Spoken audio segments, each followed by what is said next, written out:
to pay for electricity? Why are some of the residents opposed to prepaid meters? And given Soweto's 4 billion rand debt to Eskom, do Soweto residents have reasons to protest? And was Eskom paying back when they switched off electricity for 10 hours unannounced? What time is it? It's question time.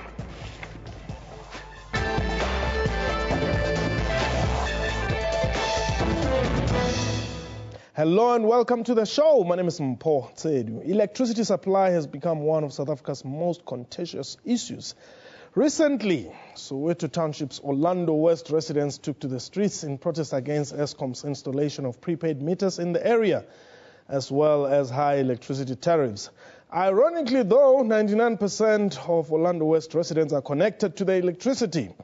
This connection rate is 10% higher than in the rest of Gauteng. This is according to Stats SA. While these residents are demanding a flat rate fee of 400 rands, Eskom says about 180,000 Soweto households owe the power utility 4 billion rand in electricity. Meanwhile, Eskom has requested the National Energy Regulator to effect a 25% national tariff increase from July 1. But what are the advantages of using this prepaid electricity meter? A reminder that this is a live program, and therefore you can call us and air your views on the following numbers: 011 714 6841, 6842 or 6843. 011 714 6841, 42 or 43. My guest today, Me Matsidi Somfigwe. She is the member of the mayoral committee at the City of Johannesburg, responsible for environment and infrastructure and service department. And joining us from our Sea Point studios is Kulu Pasiwe, who is the Eskom spokesperson. Welcome to the show. MMC Kulu, welcome to the show. Thank you. Now, Thank MMC, you. On whose side are you?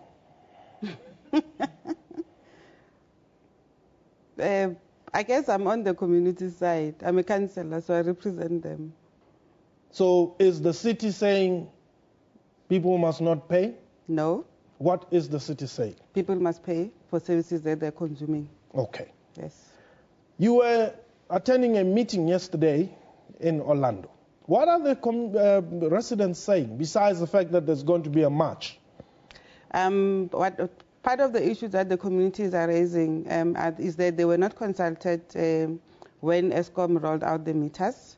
They have issues with the increase, the amount of electricity that they are claiming is too huge, and it relates to the inclining block tariff that we have on the system as part of the tariffing regime.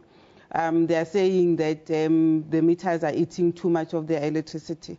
So for me, it goes down to education in terms of us providing the metered service to the community. That I think was not adequately done. I had one-on-ones with some of the community members, and the way they're relating or their relationship with electricity, for me, leaves much to be desired. So for me, it goes down to awareness and education going forward.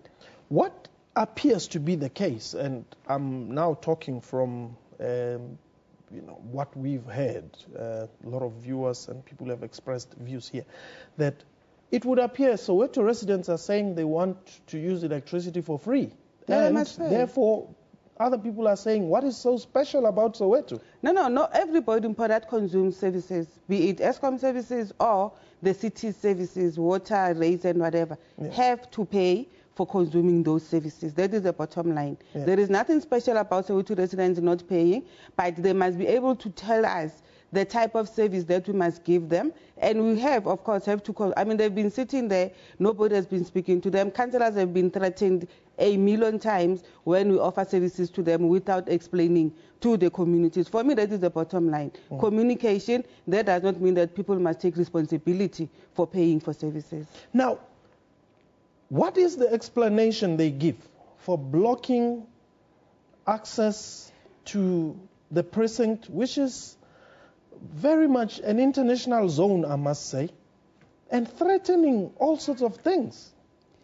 It's unfortunate. They claim that they knew that the government and Eskom would listen to them. which is very wrong. Should and it government has been, listen when they threaten to ban Sakumzi's furniture? That's wrong, and it has been directed clearly to them that as much as people's right to protest is protected in the Constitution, they do not have a right to make me, a person that is not necessarily protesting with them, inconvenienced. They don't have to close any street, they don't have to close any business and threaten Sakumzi now that we've mentioned him. That has been indicated to them. It's wrong. We condemn that action to its totally, very, very strongly so. Okay. Kulupasiwe, why are you being so lenient on Soweto residents? Well, we are not necessarily lenient. The issues around disruption or disconnection of electricity is the last option that we have. So in other words, we'd rather prefer to engage communities and individuals so that we understand the issues that they are facing, and only as a measure of last resort do we go for the issues of disconnection. So it's more about understanding the issues than trying to be lenient to customers. Now, what happened over the weekend? 10-hour blockout. The city is complaining you didn't even tell them. Well, two issues happened over the weekend. On Friday, we started with stage 1 of load shedding. And then at some point, we also experienced some of the technical faults on some of our transformers in Soweto. In other words, because of overloading that sometimes happen across the country, including Soweto, sometimes the systems does overload, and when it does overload, it trips. A transformer is almost similar to a main switch inside your house. If you are using an iron and an iron has a defect, the main switch will trip. So the same sort of analogy also happens with our transformers, which is exactly what happened in Soweto. It was nothing about punishing people who are defying or sort of against the installation of prepaid meters, or people who are owing us a lot of money in Soweto. It was just a coincidence that we had load shedding, and in addition to that, we also had some of our systems breaking down because of overloading. Let me ask you this question. Why was there such a proactive reaction from Eskom? You found it necessary to explain to the people of Soweto that what you're saying now is actually what transpired. You were not on a blackout of some sort for 10 hours. Are you scared of these people of Soweto? Well, we are not necessarily scared of people, but we do respect our customers, all of them. So if we have a situation similar to this in Sandton, we will engage the community in Sandton and inform them about what has happened. If we have the same situation in Tsolo, in the Eastern Cape, we will do that. Okay. And we have done it in Soweto, we have done it in many other parts of the country. It's more about engaging and respecting your customers more than being afraid. Okay. Hold the thought there. I want us to take a quick break. When we return, let's talk about these prepaid meters. And if you are in Soweto or elsewhere in the country, please give us a shout. The number to dial 011-714-6841, 6842 or 6843. This is question time.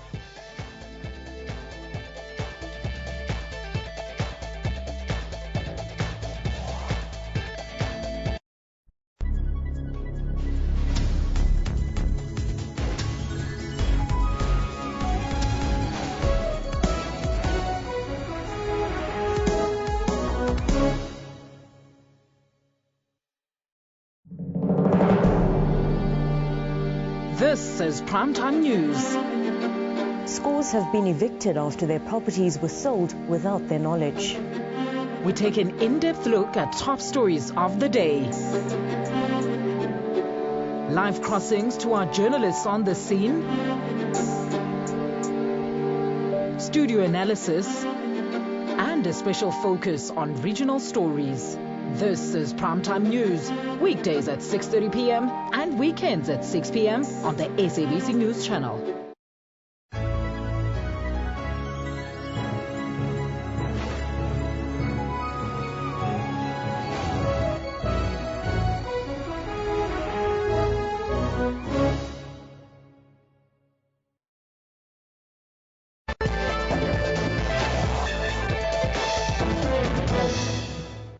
Welcome back. You're still watching Question Time. My guest today, Metsidi Fikwa, she's Joburg City MMC, and Kulu Pasiwe speaks on behalf of Eskom. He joins us from our Sea Point studios. Now, MMC, let's talk about the prepaid meters.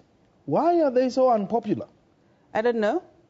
I wish I knew. But they are. I don't know why, but I think there are benefits to people using prepaid. Okay. And my own interpretation and encouragement for people to use prepaid is them helping us to save electricity and water. I don't know, I wouldn't want us to divorce the water meters from the electricity meters. Okay. We have limited resources in terms of electricity and water. So for me, and that is why I said to you, I do support metering, because it will help me constrain my own consumption of electricity as well as water, and conserve this limited resource. You know, I will be able to control how I use electricity. I will be able to buy according to how I afford to buy electricity. So I don't understand why people have issues with it, but I think probably is the way we are messaging the usage or the installation and future usages of the meters. So we need to change the way we're communicating about them. All right. The number to dial is 011-714-6841, 6842 or 6843. Nelson, you're joining us from Bloemfontein. Nelson? Hello, Nelson? Okay, we seem to be having a problem with Nelson. But the number is 011-714-6841, 6842 or 6843. Perhaps let me just get to Eskom. Are you willing to entertain the 400 Rand flat rate as it has been mooted? Well, the 400 Rand needs to be understood in a context, or the issue of a flat rate in the first instance. For example, as Mayor Mfikwa is saying, if your plan is to only use, say, 400 Rand a month on electricity, when you are on prepaid, that's how much you're going to spend in terms of buying the coupon for electricity. So you don't need Eskom, you don't need government or NERSA to tell you about a flat rate. You determine the flat rate yourself by using prepaid metering. So for us, it's just a matter of education, as Mfikwa is saying. So we will continue from our side as a company, but also working together with the city and other stakeholders to make sure that we do educate our people. So the issue of a flat rate, technically, it's there. It's just people just need to understand it in the context that if you want to spend 400 Rand, that's your flat rate. Okay. We need to talk about that more. Jim, you're calling us from ZB.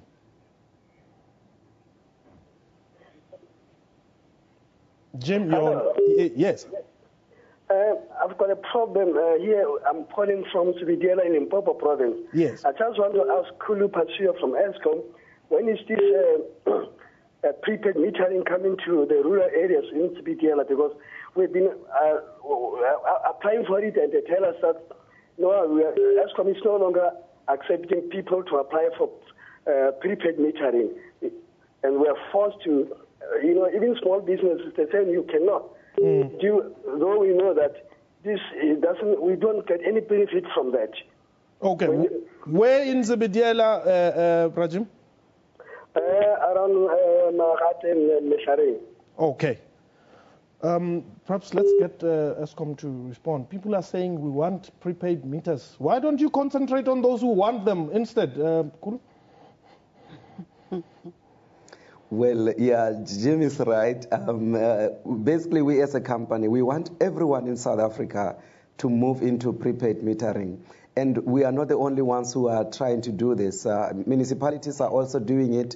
And as Mfikwa is saying, City of Johannesburg is through City Power and also Rainwater are actually installing this meter. So everyone in the country at some point will be migrating to prepaid metering, because we know that the conventional metering is not working, and many people are complaining about the huge bills they have to pay at the end of the month. Okay. With a prepaid, you pay in advance, and therefore you don't have any surprises at the end of the month. Okay.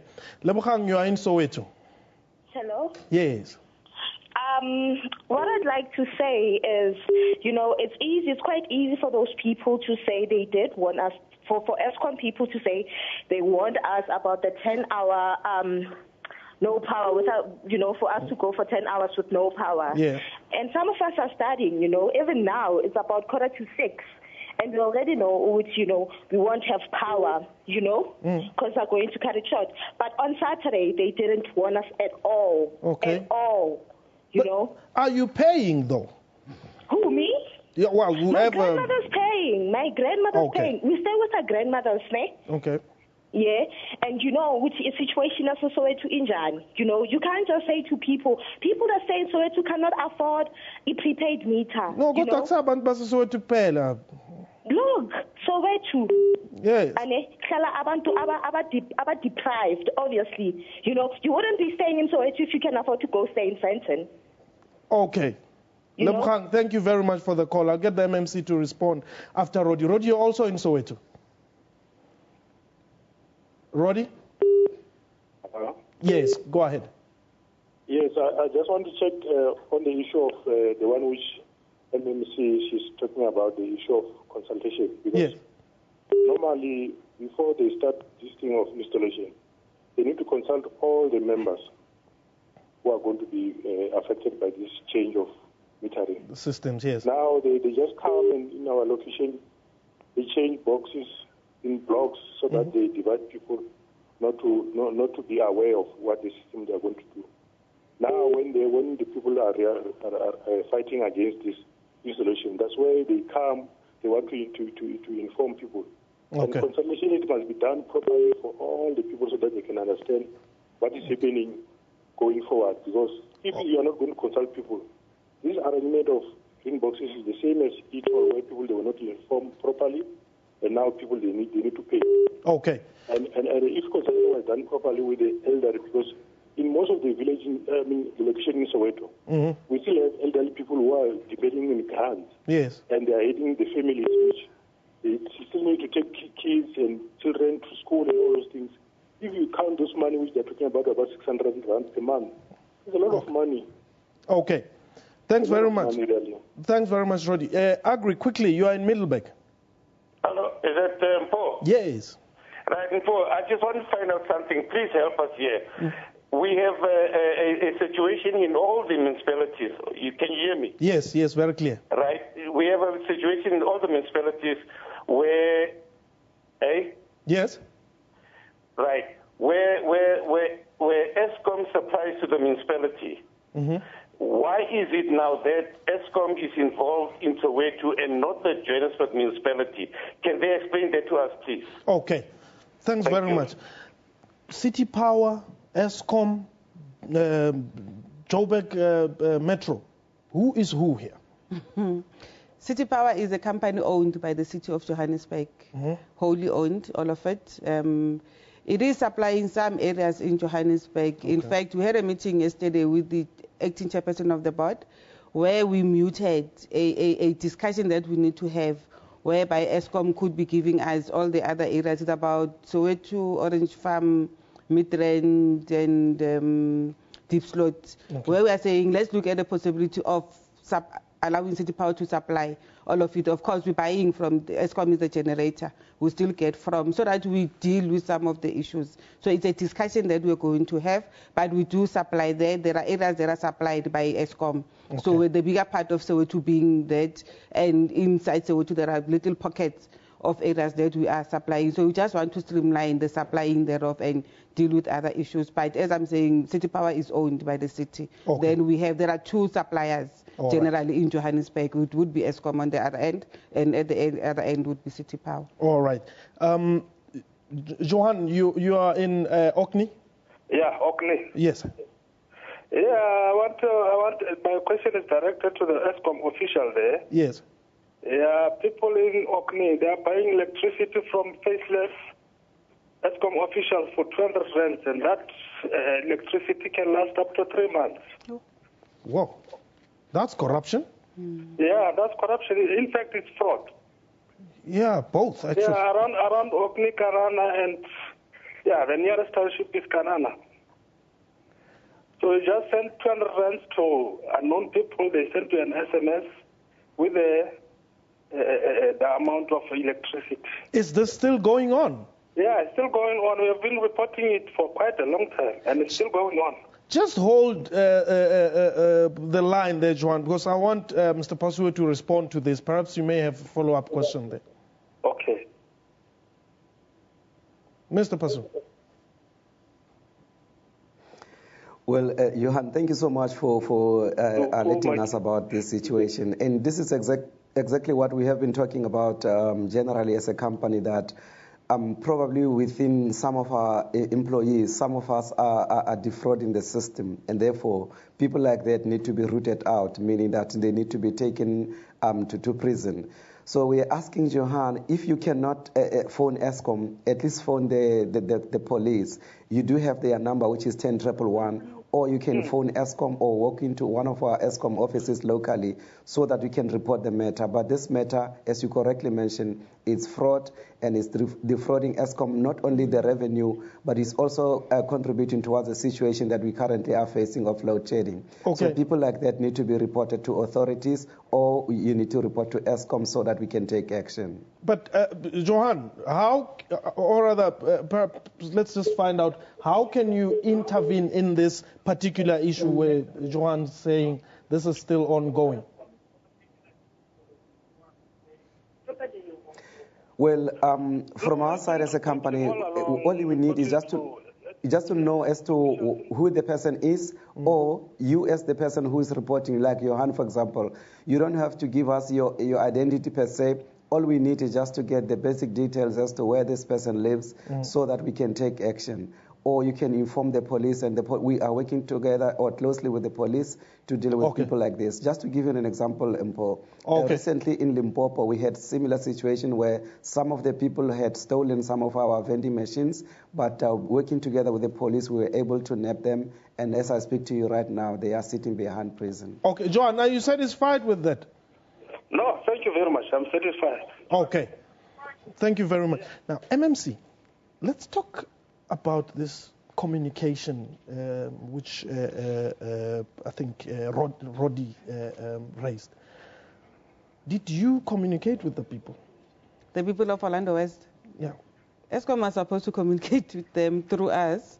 But as I'm saying, there's one of those things that we need to sort out. Eskom has a product, we support the product. We need to sit down with the affected councillors and say, look, this is the product, this is how we plan to roll it out, this is when we're going to start, these are the benefits. You know, then with Eskom and the councillors, we go to the communities. I mean, we got councillors asking me questions as well, and I was like, hey, I don't know what's happening. So that is not right. You know, part of the decisions of the meeting yesterday with the chairperson of the board is that City Power, Joburg Water and Eskom would form a task team, and they will look at these issues, communication being the most important, that we develop one communication platform and we go to the communities, all of us, so that we sell the products together. It must be clear. People must understand what I'm trying to give them.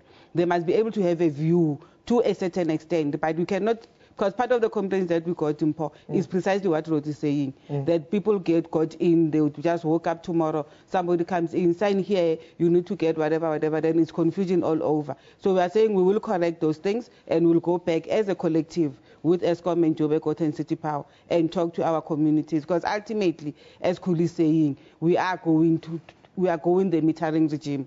You know, it will save us electricity, it will save us water, but we need to be able to explain it properly to the communities that we want to give this service to. Is there a conflict, Mr. Pasu, between yourselves and the city? No. There's absolutely no conflict at all. There may have been misunderstanding, but we are working together with the city, and as Mfiko is saying, part of Soweto is supplied by City Power, part of it is supplied by Eskom, and therefore we need to work together. In fact, the installation of prepaid metering is a joint effort. They are doing their side and we are doing our side, so there's no conflict at all. All righty, thank you very much. But load shedding continues, am I right? Load shedding, I'm afraid, continues. We started at stage 2 of load shedding from 4 o'clock this afternoon. It's going to go on up until 10 o'clock this evening. The reason for this, and to the benefit of our it's fine. I'm sure people will understand that you're trying to, make everybody be enlightened that we should all have power. So far, we do not have enough. We have to share, I guess. That was question time for today. A big thank you to my guests and to you for watching the show. Our email address, if you want to get in touch with us, questiontime@sabc.co.za. Our Twitter handle @questiontime24. From me and the crew, have yourself a wonderful time. Goodbye.